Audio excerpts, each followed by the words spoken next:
Well, would you look at the time? It's coffee anyone o'clock. Time for the talk show from the heart of the mountain state that brings people together over a nice cup of coffee and emphasises the fact that maybe, just maybe, we're not so different after all. Our next guest is chomping at the bit to get stuck right into the conversation. But first, let's meet the man who masterminded, or is the past tense of that, mastermound, the man whose vision put the whole thing together. Please welcome Dr. Ali Khan. Thank you. Well, Matt, we have a great show today, and but first, let's do this. Yeah. What are we doing? Let's do this instead. Yes, we could do anything. Really, we can start asking questions. We can sing a song. We can do anything. I have a lot of fans everywhere, like this between that street and that street. So, but I do have some family in Pakistan. So there's no harm in being from Pakistan, is Absolutely there? not. Absolutely. You're from Scotland. I'm perfectly okay with that. Well, I'm glad you are. Yes. So being from Pakistan, sometimes my fans will say, well, you sing all these English songs.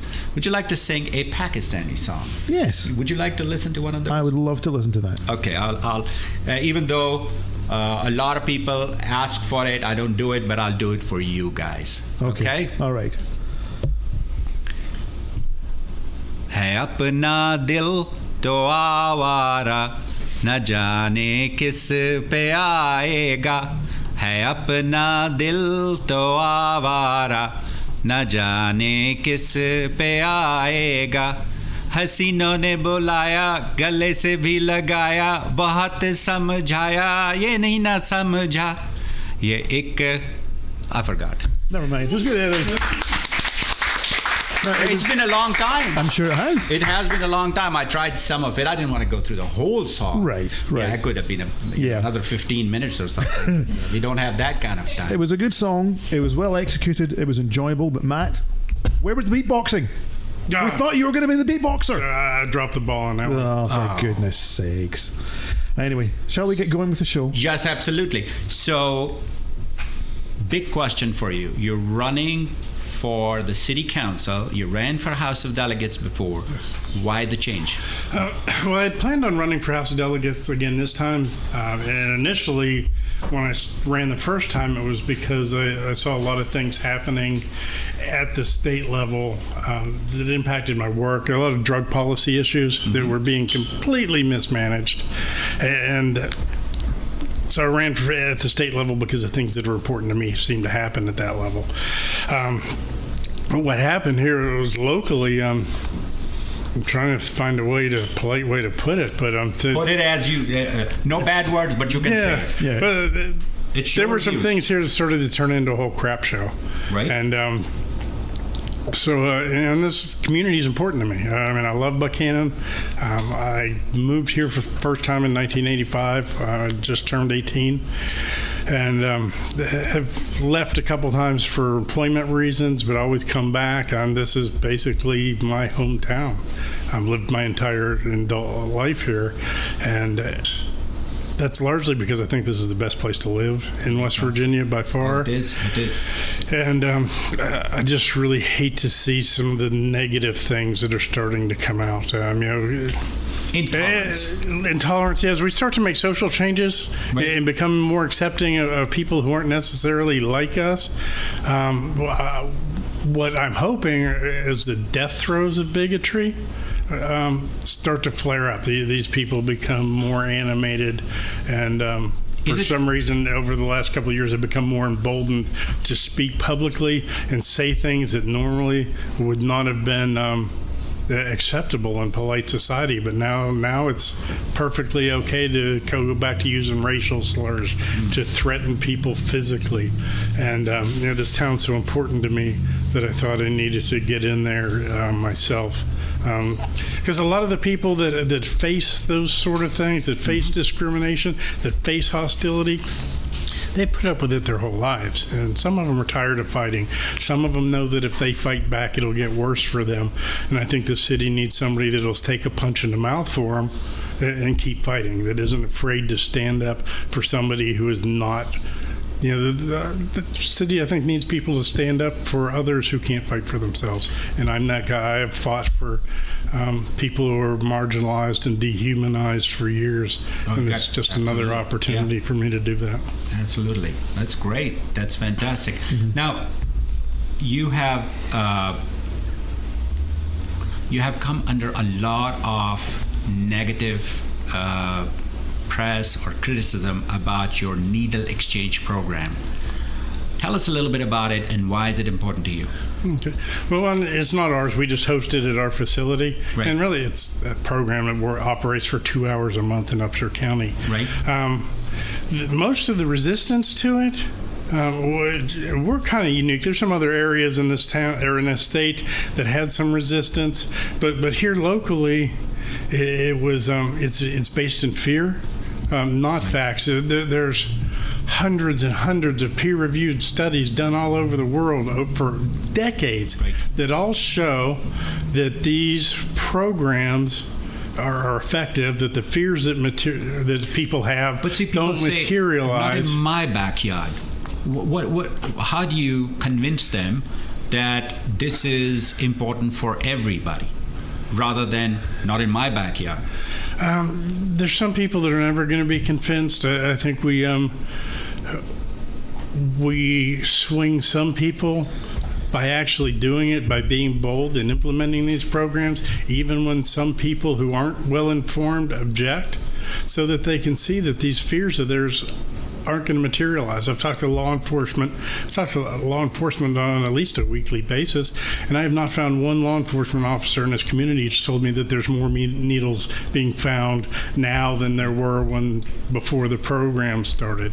I know the last time it operated, I think basically we distribute thousands of needles, and then maybe a couple of them get found every week. May or may not be from our program. There's no way to know. Plus the amount of disease. Right. Right, exactly.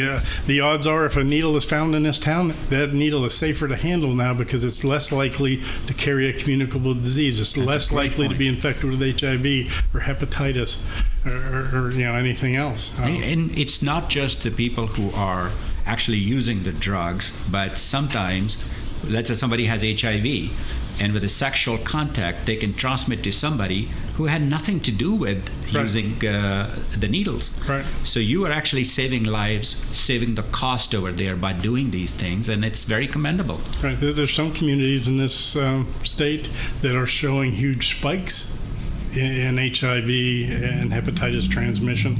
And those are happening particularly in a couple areas where these kind of programs have been sabotaged and forced to shut down or forced to operate differently than they originally intended. Does the health department help you in any way with these things? The health department was instrumental in helping roll this out.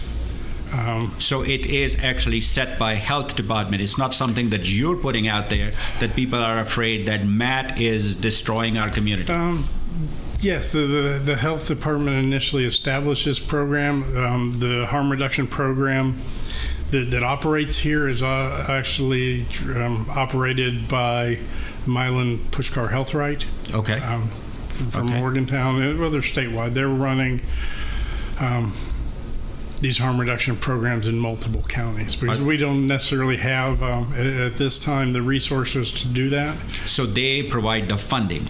They provide the funding. They provide the social workers that come. They provide the nurses. They provide the peer recovery support specialists so that when somebody comes, they're not just coming to get needles. I mean, there's some people in this county that make it sound like we're driving around in a mystery machine throwing syringes out the window. Exactly.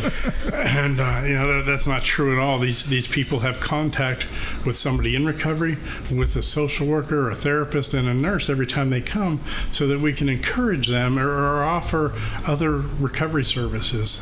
This is not necessarily an addiction program. It's a program to stop the spread of communicable diseases.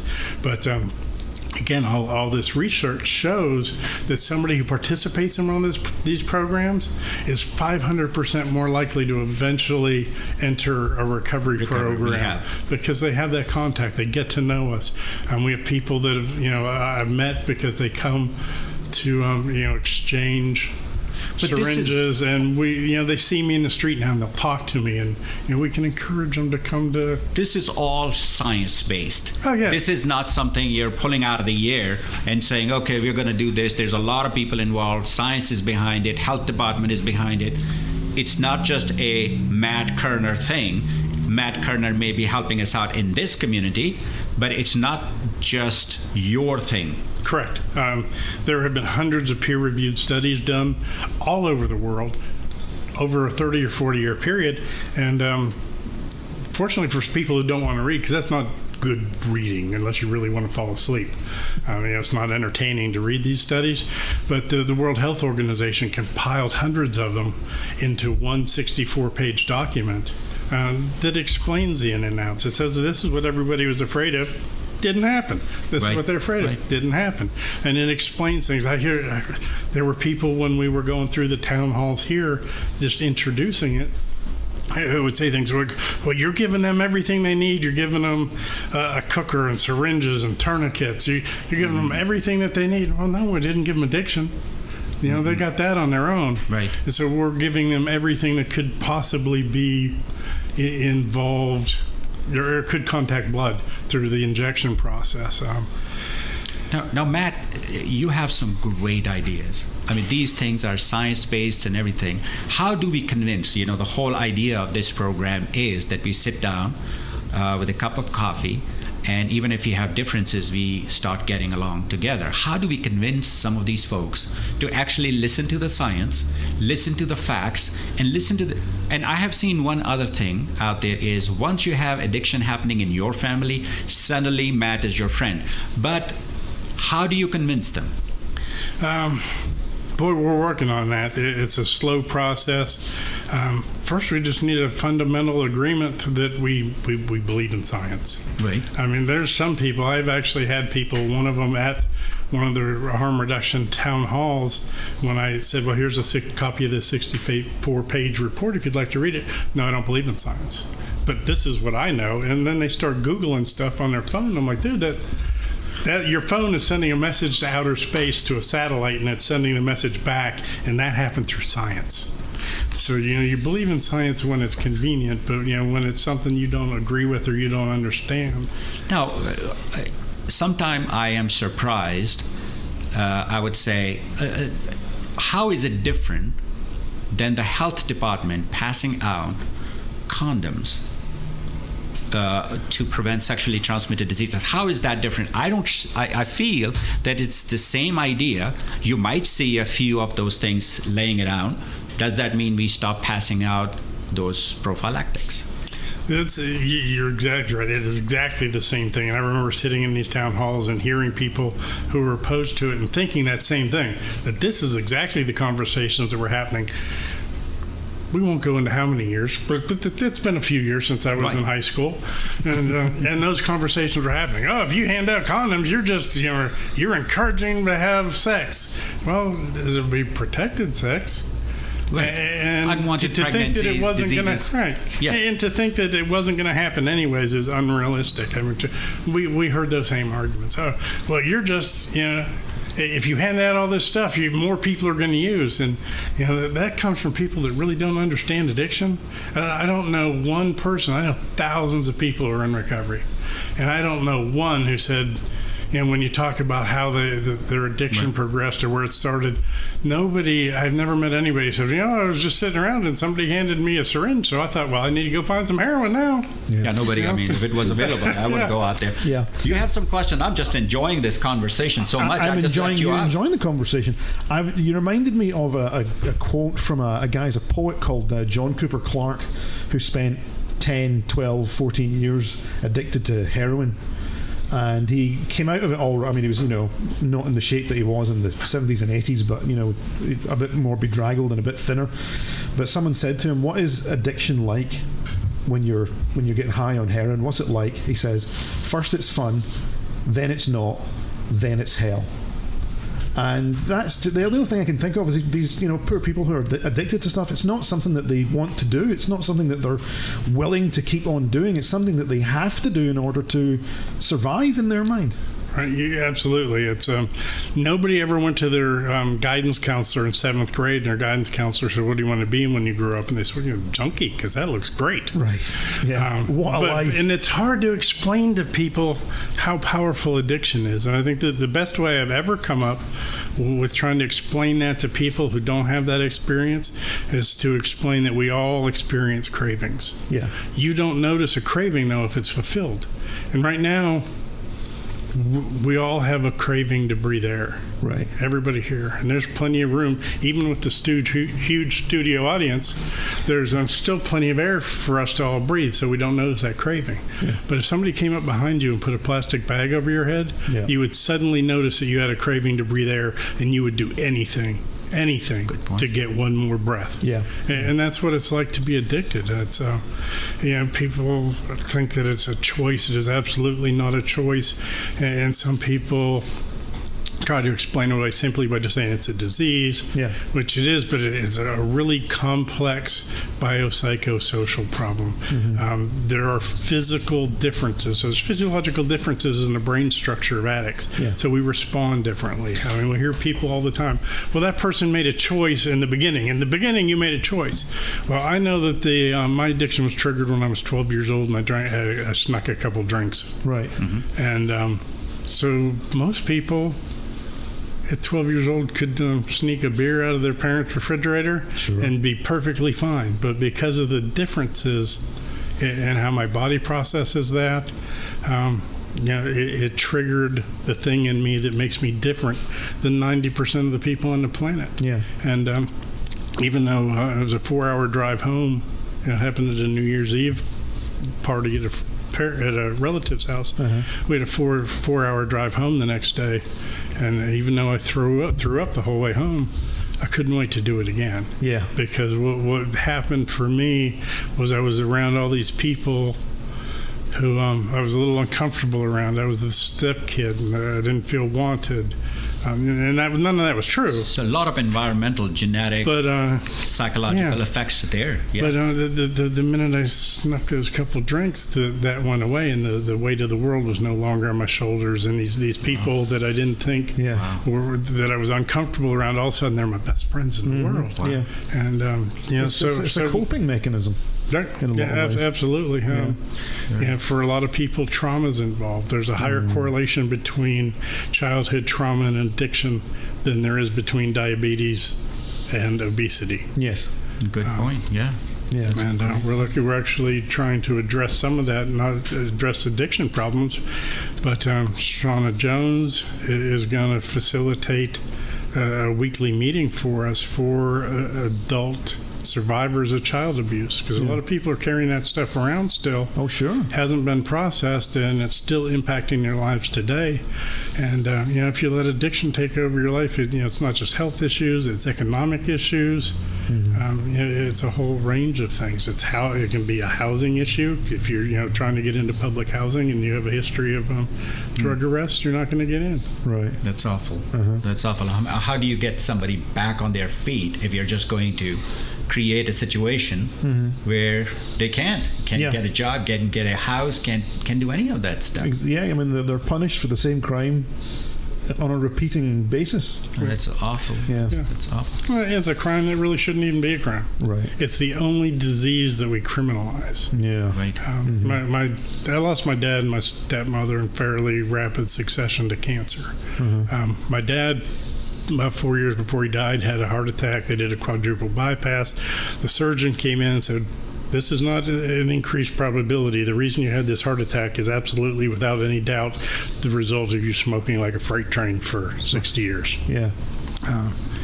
Then he found out, that he couldn't quit. He kept trying to quit. He couldn't quit. Yeah. And then they found a spot on his lung, and they took that out. And then they took out a third of his lung. And then a few months later, he called me back and said, well, it's spread. It's everywhere. They gave me 6 months to live. And that 6 months turned into about a week. Oh. And but at no point in his disease process did a doctor ever come in and say, you're getting what you deserve. Right. You smoked. We told you not to smoke, so we're not going to treat you anymore. You deserve to die. Happens in addiction all the time. Right. My stepmother and my dad was pretty much like, well, we're going to do minimal stuff. We're not going to do radiation and chemo and all that. It's been a good life. I'm not going to make the end of my life miserable. My stepmother took the opposite approach. She fought it tooth and nail. Right. And several weeks up at UPMC Presbyterian in Pittsburgh doing this kind of experimental gamma knife surgery because breast cancer had metastasized. It was in her brain. And so a lot of time in the hospital. She fought that disease tooth and nail. And nobody ever came into her room and said, you know what, you've been in this hospital for 2 weeks now and you still have cancer, so we don't think you're emotionally invested in getting rid of your cancer. Yeah. But we say that to people suffering from substance use disorders all the time. And because it's shame-based, systems of care are impacted. We have detox programs that only care for somebody for 5, 7, 10 days at a time, and then they throw them out. Yeah. And that person's not ready. I have picked people up because they were being discharged from a detox program, and you have to drag them out of the building. They're crying, literally, I am not ready. I know I'm going to use the minute I walk out that door. Help me, don't make me go. Right. And you don't see that in an oncology ward. No, that's a very good point. That's a very, very good point. Yeah. Well, changing a little bit, we've recently seen downtown Buchanan really sprucing up. A lot of shops and a lot of things are happening. Buchanan Community Theater did some great shows. If you get elected, what are your ideas to make it even better? Well, first of all, not interfere with what's going on, because there are really some spectacular things happening in Buchanan, and I definitely wouldn't want to interfere with any of that. The development of all the arts in town is phenomenal. Who do you think is the biggest stimulus for that? Who do you credit for that? I think over the last several years since he's been in office, Dave McCauley, our mayor, has done a good job with that. It's also private people. In the city council, or? Well, I was going to say, we have Create Buchanan is a phenomenal organization, and C.J. Rowlands was instrumental in making that happen. Right. And so they've done great work. Bryson Van Ostren, just as a private individual, an architect in town, has been a huge supporter of this and has done a lot of work, in that regard, making this a visually and sensory attractive city. It's just a place where you want to go. I watch, because I'm kind of weird, sometimes I'll watch city council meetings from other towns. Right. And I watched. Are you cheating on Buchanan? Yes, he is. That might reflect badly on his election. Right. What I see, though, what I've seen a lot is places like Weston. Shinston is a big one. They talk about wanting to be like Buchanan. Right. Wow. You'll see them in city. Why can't we be like Buchanan? Why can't we have this? There's always some negativity. I've said for years, Buchanan needs a negative committee. They just need people to meet once a week and be against everything everybody else tries to do. Right. Because you watch a Shinston City Council meeting or a Weston or a Grafton City Council meeting and say, well, why can't we have the visual appeal that happens when you drive into Buchanan? Yeah. I think if you go to Pittsburgh and you come out of the Fort Pitt Tunnel, and then you have that view, poof, bam, there it is. Pittsburgh, everybody. Coming onto Main Street in Buchanan is West Virginia's version of coming out of the Fort Pitt Tunnel. Yeah, yeah. And you see Main Street in the summertime with the flowers, all the storefronts are filled. It's fantastic, yes. And it's just, wow, this is what a small town should look like. Yeah. It is. And, and some of our neighboring communities aren't nearly as fortunate. Some of them look like war zones. Some of them, every storefront's boarded up. Not anything against any other community. We respect you and all that good stuff. Oh, well, it's like I always say about Weston. Weston is going to be lovely when it's finished. That's a good point. Yes. But talking about all the arts that we are bringing in here, how good are you in tap dancing? I heard that you got lessons as a child in tap dancing. I have never danced in my life. As a matter of fact, I always tell people, if you ever see me dancing, I'll probably relapse, and I probably need to go to detox. Because I have 2 dance moves. My whole life I've had 2 dance moves. Show it to us. Well, one of them made me look like the woodchuck on Caddyshack. There we go. And the other one used to happen when I drank a lot, and I looked like one of those inflatable guys in front of the used car lots. That was it. That's all I had. That's all you got? Well, we are fortunate enough to have Craig Kaufman. Now, remember, it's Craig Kaufman with a K. Right. You can tell he gets a little upset if you say it Craig Kaufman with a C. You can tell the difference. Oh, yes. So Craig is here, and he is going to give us some lessons in tap dancing. And Craig, please come on in.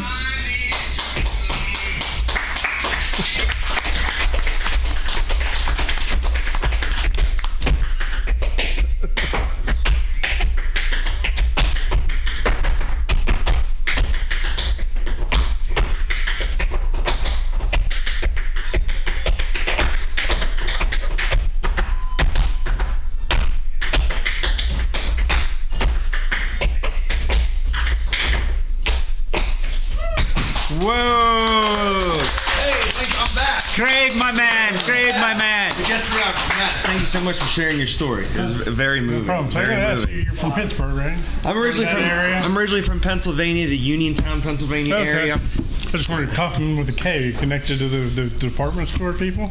I wish. But no, I was. I'm from Fayette County, the Uniontown area. I did go to school in Pittsburgh. And I will say, if you don't mind, if I can have a moment. Sure, please. So I've been living in Morgantown area 7 years. And as of recent, my day job, as I like to call it, sends me all around the state. And my first time coming into Buchanan, I was honestly blown away by the uniqueness, it has an authentic feel going down Main Street. And I've eaten at most of the restaurants. They're all fantastic. Yeah. Beautiful town, yeah. Beautiful town. And yeah, I'm happy to be here. So thanks for having me back, Doc. Oh, I'm so glad you're here. So today, last time you had the ballroom dancing, I chickened out. You promised you're going to dance with me this time. Yes, I will have my seizure today. And so give us some basic lessons. So last time I was in, thanks for having me back, Dr. Kahn promised that he was going to do a little dance. So here we are. But I will say, Matt, building upon what you said, like the arts and the community, and, I started, first time I put tap shoes on, I was 6 years old. And, I came from a small coal mining town up in Fayette County, Pennsylvania. My father, both my grandfathers, the vast majority of my uncles were coal miners. So if you've never seen the movie Billy Elliot, I recommend checking it out. Oh, I have. Fantastic movie. It's a great movie. A good Broadway play too, as well, live on stage. But the arts really was an outlet for me. I didn't do a lot of the major things all the other guys were doing. Actually, I was the only guy at the dance studio, so it came with its own, own difficulties, own challenges, benefits as well. But so I'm a big advocate for the arts. So it's great to hear that, Matt, you're behind that as well. So great. Let's learn a little tap dancing today. Ooh, all right. That's gonna be tough. So listen, Matt, you can just hang out. We're gonna pick on Dr. Paul. We're gonna have him dropping into the splits before this is over. So we're gonna imagine you have tap shoes on. Next time we're gonna get you a pair. Okay. We got the ball, we got the heel, right? And we got the toe. Okay. So we're just gonna start with those 3 basic things. So come forward. What we're gonna learn today is a paradiddle. What? All right? A paradiddle. Paradiddle. So when I start teaching the little ones, I make them clap. Paradiddle. Paradiddle. Paradiddle. Paradiddle. Paradiddle. Paradiddle. Now we're gonna go. All right. We go pair. Pair. Back of our heel. Now I want you to feel like a hinge on the door. That ankle snap up. Okay. Now keep it up. Okay. Now we're gonna put it down with the heel up. Did. Then we heel drop. Oh. Now watch. I go once. You go once. Pair. Did. Do. heel, brush, dig it, heel. What? This is too difficult. Now ready? 1, 2, 3, 4. I'm an old man. Okay. I can't keep my balance going. Let's digress. Let's not. No. Do. Okay. Do. Yes. So, yes. Do. I'll take it. It's opposite. Now, okay, let's go shuffle now. Let's start. I should have started with the shuffle. Shuffle? You know, but I got excited to get you up I here. can do it. Look, so watch, look, shuffle. Watch. That's pretty good. But I mean, you know, All right. we're gonna try with the Let me shuffle. try this paradiddle. Okay, ready? Heel. Keep the toes up. Heel. Now slap the toes. Now put the toes down. Yeah, I can't do that, man. Hold on to the chair. Okay. All right. Dig. Drop it. Now do the other foot. 1. Ooh. So switch other his foot feet. now? Yeah. 1, 2, then toe, then heel. Now listen, Oh, this is Rome too wasn't built in a day, from what I've heard. So but this this is will something you take can practice. forever. Ready? So when you get to the level, of 30 years of tap dancing, this is right. So you start.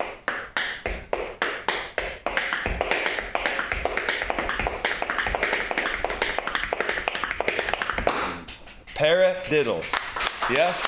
Let's learn one more. Let's learn one more. Now, this is the foundation, the base of all tap dance. We all know, we've all heard the term shuffle, right? Shuffle. Okay. Shuffle. Shuffling along, right? So now the shuffle is going to come from just this part of our toe, Okay. right? And it's like a hinge on the door. I want you to think of bending the knee back, which go out, in.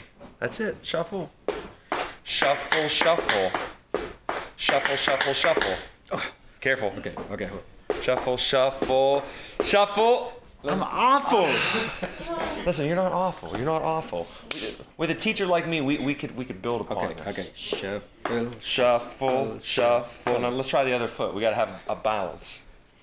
Shuffle, shuffle, left foot. What? I'm gonna break a hip. Careful. Beautiful, beautiful, Thank beautiful. you. Thank you. So we will continue these dance lessons as time goes on. Have to. You know, I'll have to. before the But can you give us a nice demonstration now of the shuffles of everything? of everything. Blow it out. All right, you're gonna have to step back. Okay, I'm out of Can't here. work. So you know, we're gonna build upon the shuffles, right? So I'm gonna start with just regular shuffles, and then we're gonna build. The thing about tap dancing, you know, I like to improv. So this is all off the top of the head. We'll see how it might sound not good. It might sound fantastic. Who knows? But as long as it looked good is also half the battle. So we're just gonna build upon the shuffles.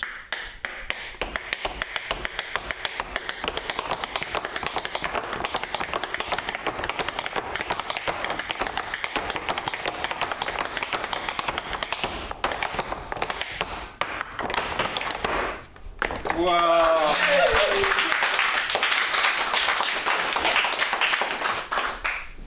Man, this was fantastic.